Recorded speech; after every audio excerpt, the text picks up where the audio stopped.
pledge allegiance to the flag of the United States of America and to the republic for which it stands, one nation, under God, indivisible, with liberty and justice for all.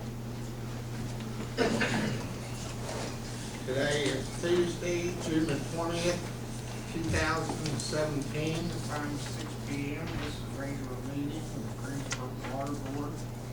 Call to order. To comply with Title 6 of the Civil Rights Act of 1964, the city requests that participants in this meeting complete a voluntary unanimous survey that is available on the table in the back of the room. Have a roll call, Donna. Chuck? Here. Tony? Here. Frank? Here. Iris? Here. And Ron? Here. The minutes from May 16th's meeting was distributed in your packet. Is there any objections or corrections to the minutes as distributed? Not, they'll be accepted. Aaron?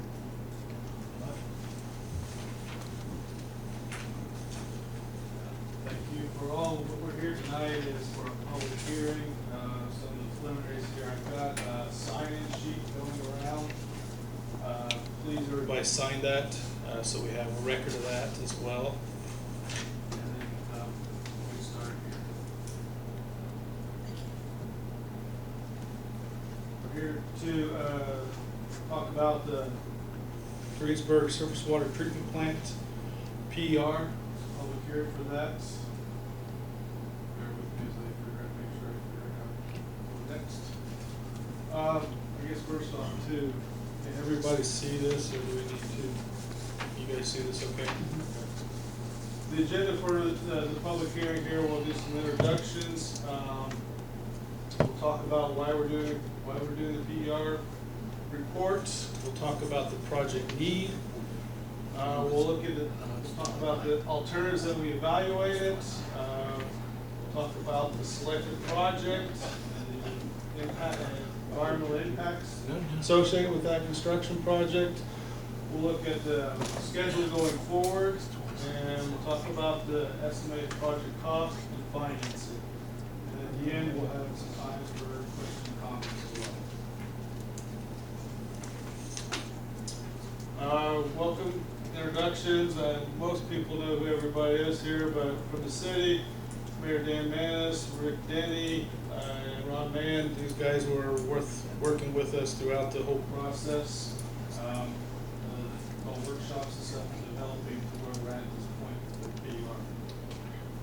PER. With HNTB, you got myself, Darren Burkhardt. I'm a project manager, for those who don't know. And also with me is Scott Lord, project engineer, and Jason Hoff, project engineer. Those are the guys that make me look good, as they say. And we also utilize the city's financial advisor, which is HCM. Okay, why do we have to do a public or a PR? What is it? Preliminary engineering report's a planning study that looks at a project to make sure that you're meeting the needs both now and in the future as you plan a project, and it's a 20-year planning period you're looking at. The other main reason is the city was looking to utilize SRF, our state revolving loan program, for financing the project. One of the big requirements of that financing is that you do PER. The state revolving loan funds, federal funds, they come through the EPA, Environmental Protection Agency, administered by IDEM, our Indiana Department of Environmental Management, and our Indiana Finance Authority. Why do people utilize these funds? They're low interest loans. They range anywhere from as low as 2 to, I think that right now the current high rate is 2.71. So they normally range around 2.5%. Like I said earlier, you have to do a PER as a requirement for that source of funding as well. We're looking at a 20-year period, planning periods. The project where this PR is for is looking at the new surface water treatment plant. I will add that back in 2006, the city also utilized SRF funds for the improvements associated with the Honda facility coming to town. And that PR identified this project as future project, so it's kind of building upon that original PR that was done in 2006, and this is kind of narrowing in the focus to just a surface water treatment. Let's talk about the project need. If you've ever been to the treatment plant, you know the treatment facilities. They have 3 facilities. You have plant 1, plant 2, plant 3. Plant 3 was, as a groundwater plant, it was recently constructed in the 2006 through 8 period. Plants 1 and 2 were originally built, plant 1 in the 1950s, plant 2 in the 1970s. They have had some improvements throughout the years. I think there were some early 2000 as well as some in 2006. To kind of give you an idea of what is determining useful life of facilities, pump and equipment usually has about a recommended 20-year life cycle. Buildings are somewhere in the 50 plus years, tanks are 50 plus years, pipes and stuff underground sometimes are 50 plus years. Those are kind of the guidelines. So you can look at this, and many of your facilities are at or near the end of their useful life. It's probably a testament to Rick and his staff that you haven't had, that you've been able to maintain that and probably exceed the recommended useful life. So he's doing a good job with what he's got to work with. But I think he'll probably tell you that as years go on and things get older, those increase in maintenance costs keep increasing to the point where you need to start looking at replacing them. Another part of the project need is you got some of your facilities lack redundancy. If you don't have the redundancy in equipment, you can't take it out of service for your routine maintenance as well as and you have issues if it goes down, you have to have become more of an emergency situation, so you have to keep looking. So you're trying to build in some redundancy where you can plants. The other part of the need is looking at your 20-year life. What you're going to project is your water needs are going to be in 20 years. This chart here kind of shows your population, both the city, Washington Township, Indicator County. I think if you look at that, I do have the pointer down there. Yeah. The bottom line is the city of Greensburg. This line is Washington Township, and then the top line is the county. Basically, what you can take out of that is you have historical data all the way back in the 1940s. It's a very linear, real steady growth. There hasn't been any big booms or anything like some communities have. It's been pretty steady. It's been growing, but it doesn't grow real fast. But it's been steady over that's almost 60, 70 years there. So that was one of the criteria we looked at, was that historical thing. We also took into account, the city recently completed a comprehensive plan in 2015, which identified lands that they anticipate developing in the next 20 years. We took into account those lands and the projected flows from those, or water demands from those. We also looked at your big water users, Honda, your wholesale buyers, which is Decatur County Rural Water, and looked at what their projection needs were and what they were currently at and where they potentially could go. We rolled that all in up to and to where you need your expected water demand max day at the end of the 20-year period is 6.7. Right now, you're averaging about, this one may need you guys to know here. Your average day is 2.3, and your peak day is 3.2. Your existing surface water plants have a capacity right now of 3.6. So that's a max day. Your average day with this scenario is 4.77.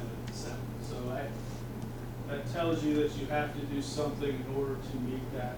And those projections come true, you're gonna lack capacity here within this next 20-year period.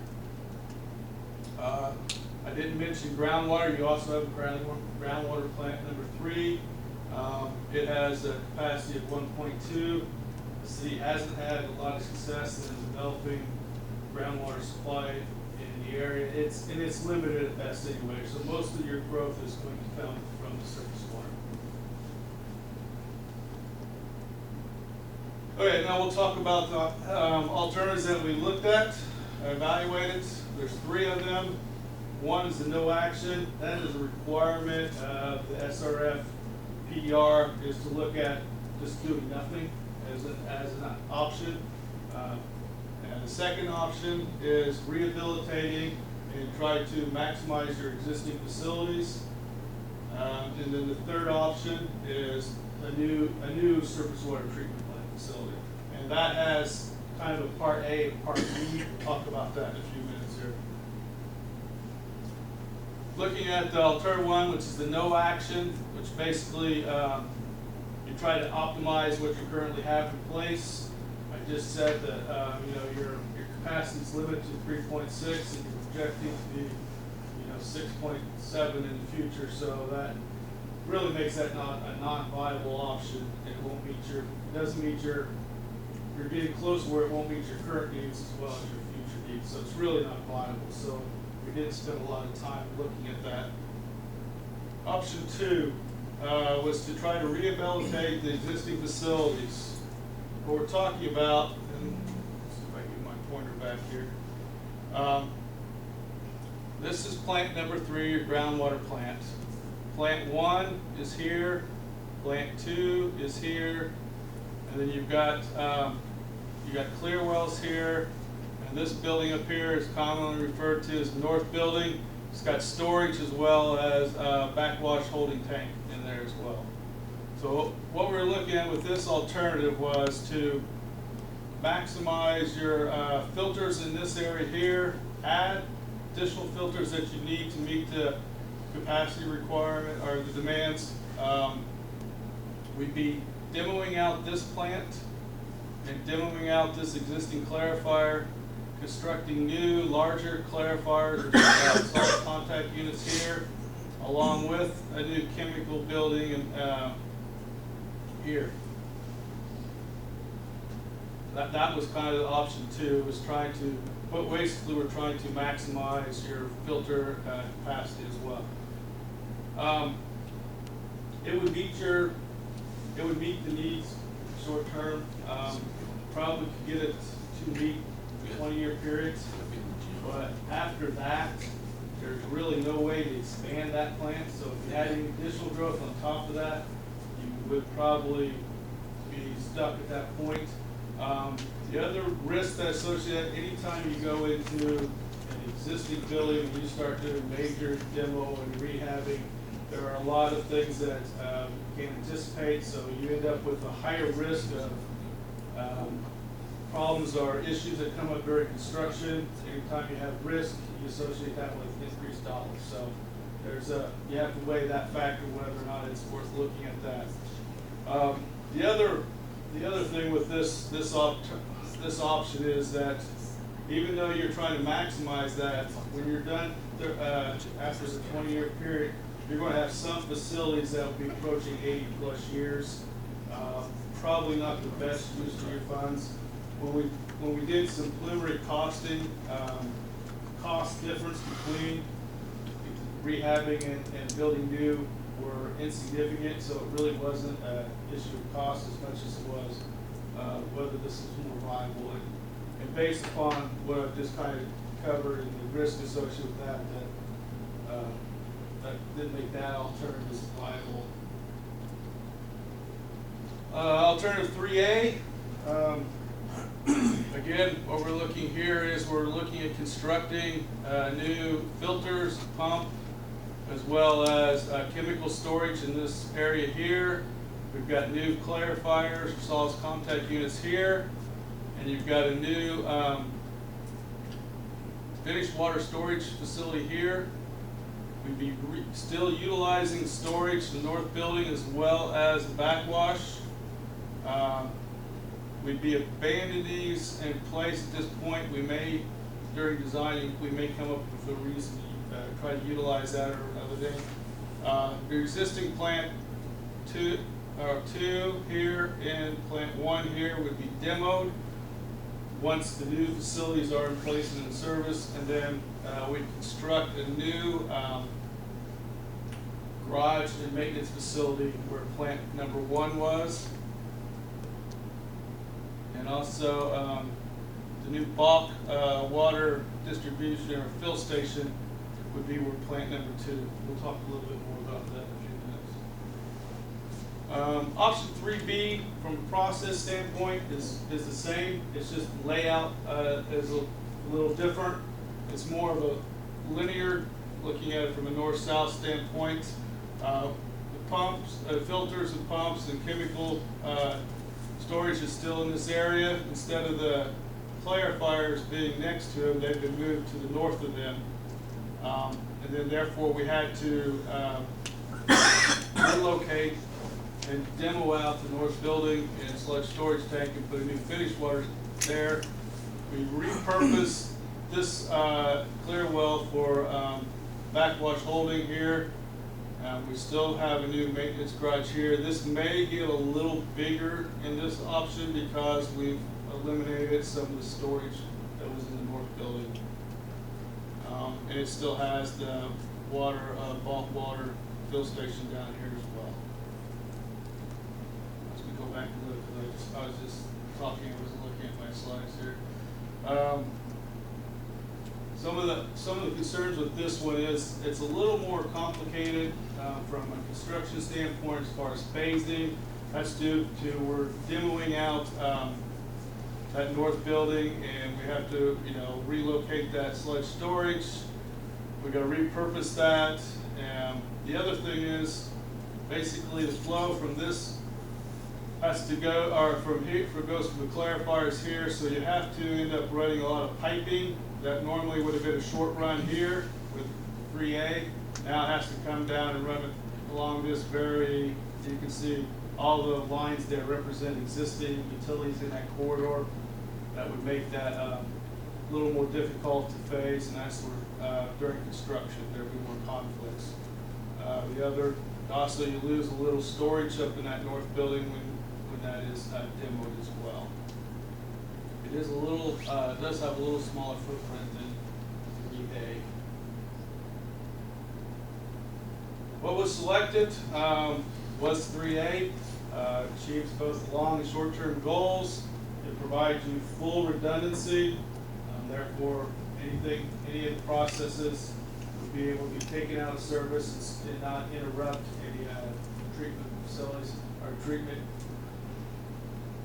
We are reusing some of the existing facilities as most cost effectively as possible. It's the lower risk. Basically, this option can be built alongside, and the existing facilities can continue their to treat water the entire time during construction, and only time you have to have any tie-overs or any interruptions to Rick's operation is make actual physical tie-over, tie in the equipment. So that limits the risk and the unknowns during construction as well. The other option with that, this option in both 3A and 3B, it does allow you for future expansion. There's room to do that as well. And the other thing, go back here. The other thing we were looking to try to do is to make it one campus, a little more secure. Right now, you guys are familiar, this is 4th Street, this is Ireland Street, and this is 5th Street. So this is a public roadway that basically runs right through the middle of all your facilities. What we were looking at to try to do was to close Ireland from 4th Street and put some type of cul-de-sac. It may not be that exact size in that location in 5th Street, and then leave this, and that way you would be able to entirely fence the community or the campus and close it, create a more secure facility. We would probably still allow this be able to be run through here. for emergencies, fire trucks and that sort of thing. We still probably put some type of gate at the end of this cul-de-sac or connection here so that if they needed to get fire trucks or something back there, they could. The other option too is for chemical deliveries, you'd be able to, if you can utilize this, they can pull in here, unload the chemicals along the front of this building here, and then be able to exit out as well. So, okay, let's see.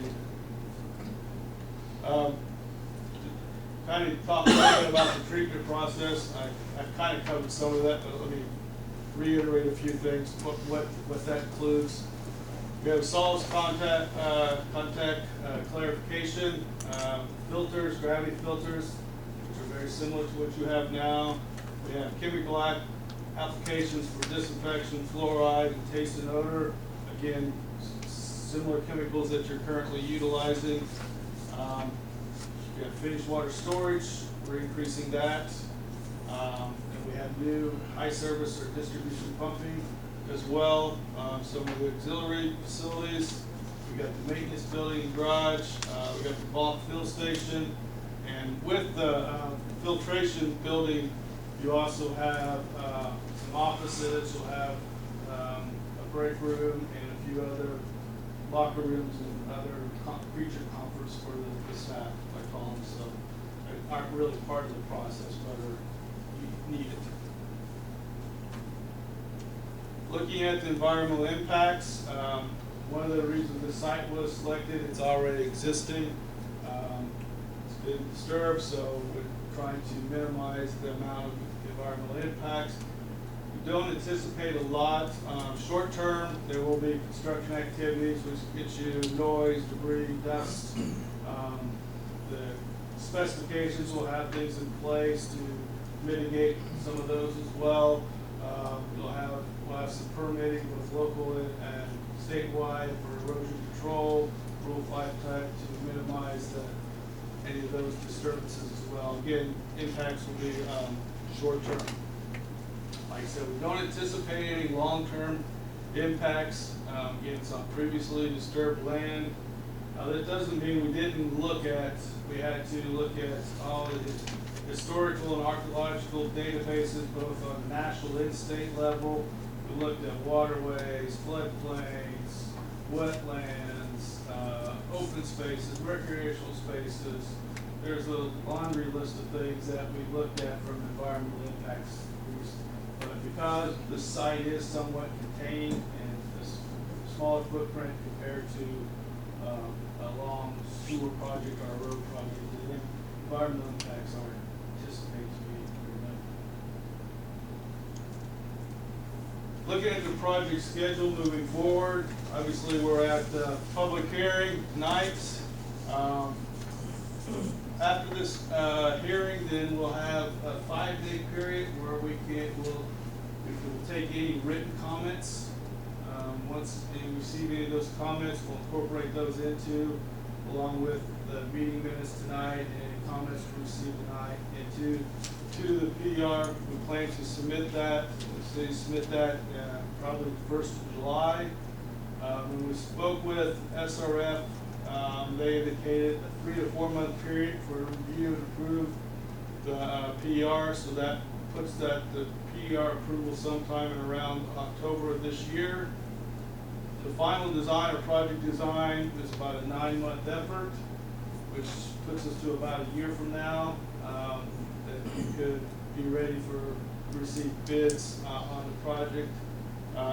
We've got about 3 to 4 months in there for bidding, loan closing, which would put the start of construction somewhere October of 2018. We anticipate the construction schedule or period to be about 22 months, which puts final construction in July of 2020. That is a preliminary schedule that I know will probably change, but that's generally, and I estimated time frames are probably pretty close. So if anything slides one way or another, everything will just back up from that point. And here's project cost and financing. Construction cost estimate is 15 million. Non-construction, which is 20%, generally is a rule of thumb. The construction cost, that's 3 million for a total project cost of 18 million. Non-construction cost includes design, bidding, construction engineering, inspection, as well as financial and bond counsel. This is a preliminary cost. As you get into design, those costs will be refined and adjusted again. There is a contingency built in of, I believe, 10% is already built into these numbers as well. Again, we anticipate the project to be funded through SRF loan program. Repayment of that loan will be with phased rate increase, similar to what the sewer project sewer utility just had. So that's Humboldt. When I talked to them, they were looking at some other things and looking at some financing. So at this point, I don't have anything more concrete than that. They said there's other options they may be exploring, so I don't want to throw what those all are out until they're a little more concrete. And at this point in the process, we really don't need to have that finalized at this point, so these are all again, written comments, we'll take them through June 25th, which I just realized is a Sunday, so we'll probably extend that till 26th. Any comments come to this address here at this building, or you can bring them in, and then at this point we will entertain any verbal comments or questions. I spoke a long time, but it went by asleep.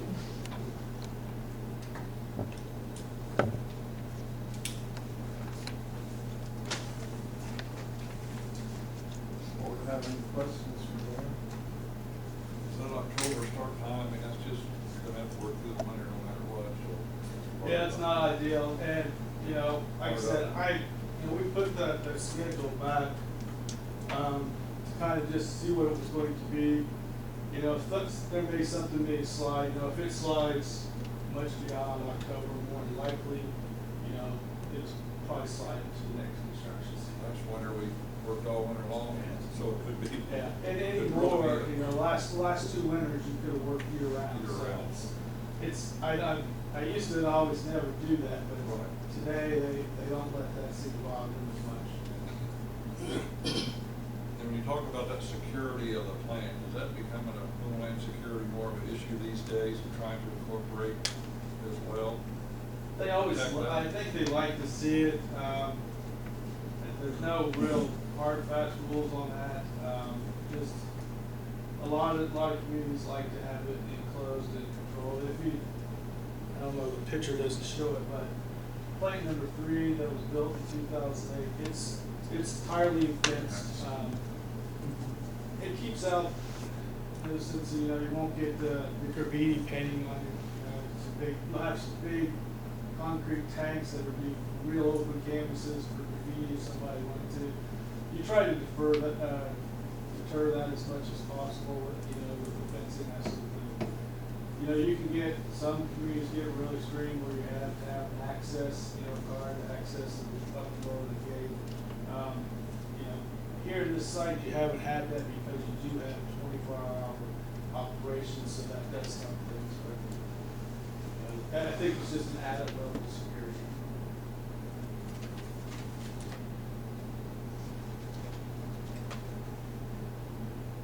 Anybody from the crowd?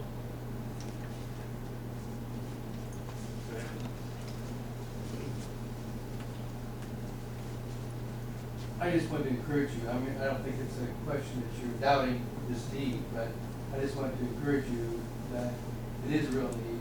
We've seen, we saw this, we planned for this, or expected this, I should say, in 27 and 8 when we began with the Honda and everything else, and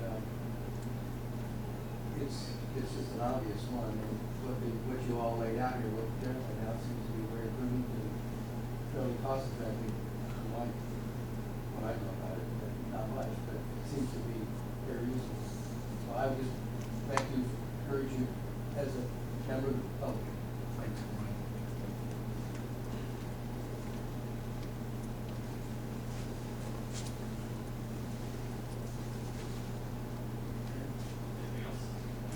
Do I have anything? It just shows how thorough you were. Oh, that's There you go. you guys don't want me to talk anymore. Did a wonderful job, thank you very much. Thanks, Gary. Appreciate it. Basically, we'll close, public hearing then, so kind of does that as a time frame, so.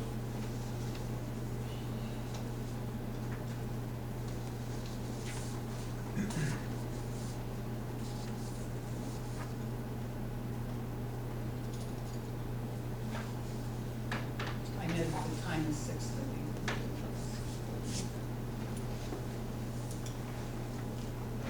Next order of business is bids, right? I gave them to Chris, I think he's gonna open them and we'll take them. Like we have 3 chemical bids that Rick's provided to me. First one is, these will be open today, right? On the agenda. Okay. Johnny Harper Jr. from Frentag received June 20 of 2017, 10:10 a.m.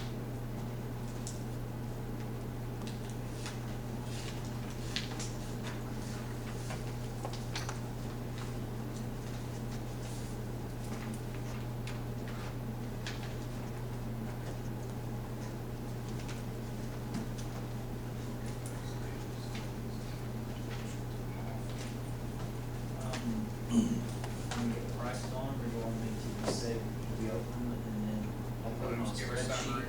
And then I'll bring it back next month and then we'll, take it in and we'll get that registered. So this bid for liquid chloride, aluminum sulfate ground, All right. chloride acid, potassium, liquid aluminum, sodium bicarbonate. So they did on all the chemicals. Second bid, JCI Jones Chemicals Inc. Bid received June 14th, 2017, 10:22 a.m.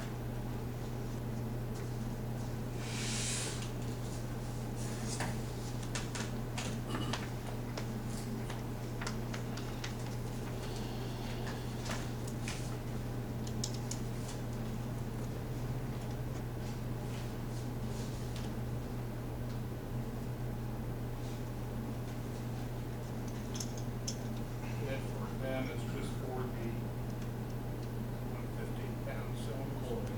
Correct. Chlorine is $36 per cylinder and $10 container deposit.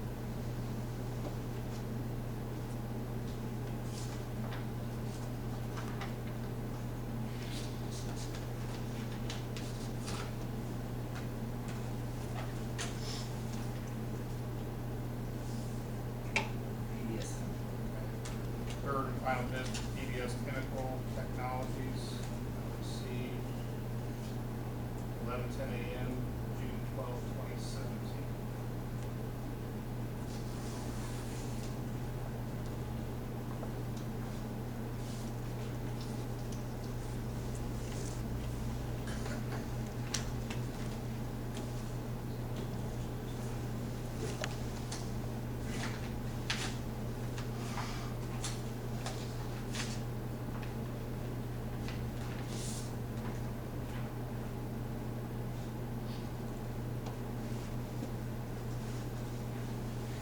This bid is also on all the separate chemicals separately, so I'll break it down the spreadsheet.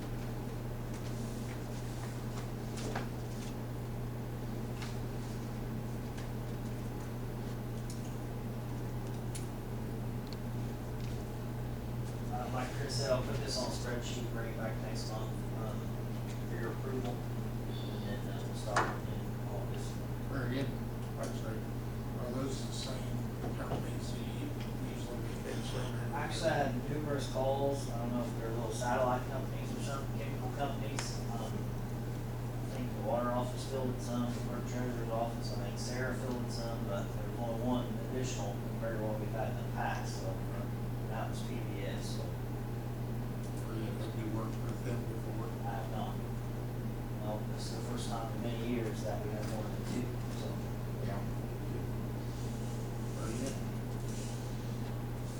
Johnson contract, is that you? I forwarded, it's pretty much, the same thing that we had on the first one a couple months ago. What I did is I emailed it all to you, I can also get you a hard copy if you need to. What I'd like to do, since we're not in a big hurry, is for you guys, since we just got it, today, or yesterday, I can't remember, whatever it was, but nonetheless, I'd like for you guys to look it over. If you have any questions, you can get back to me, hopefully get them answered, and then maybe we can make a decision on next month, if that's okay. Very good. And anything else for us, Rick? I do not, sir. Everything running smooth? Yes, sir. Very good. Mayor, any issues tonight? No. Does anybody have anything, Kevin? We had to close the public hearing, but there is some resolutions that go with the PDR. And I handed out my copies, so I'm gonna have to, can I borrow one?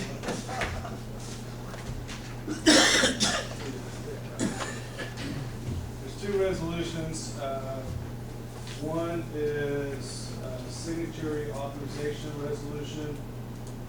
Basically, the board would be authorizing Mayor Dave Manis to sign on their behalf for documentation associated with the SRF program. They require one signature.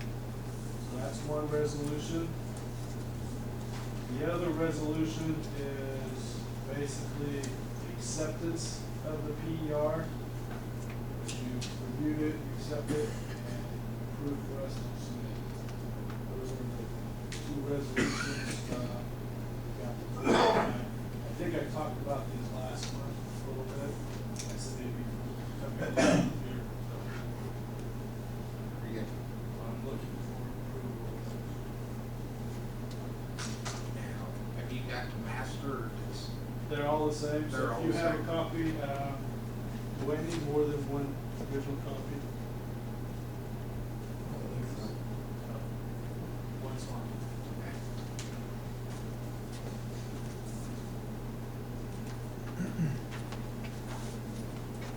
I'll move we approve the signatory authorization resolution as presented. Motion's been made and seconded to approve the typical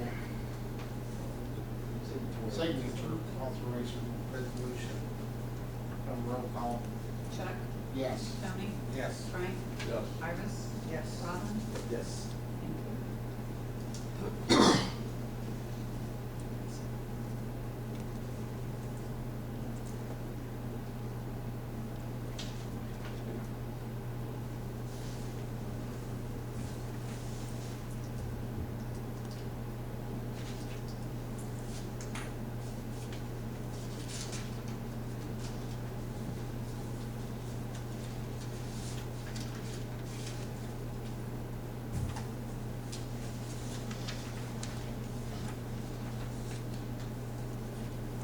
Very good. Anything else? You need a motion. We need it on the I'll second. make the motion to accept the resolution or the preliminary engineering report. Second. Motion been made and seconded to accept the PGR acceptance resolution. Roll call. Roll call, please. Chuck, Yes. Tony, Yes. Frank, Yes. Iris. Yes. Robin. Yes. Now.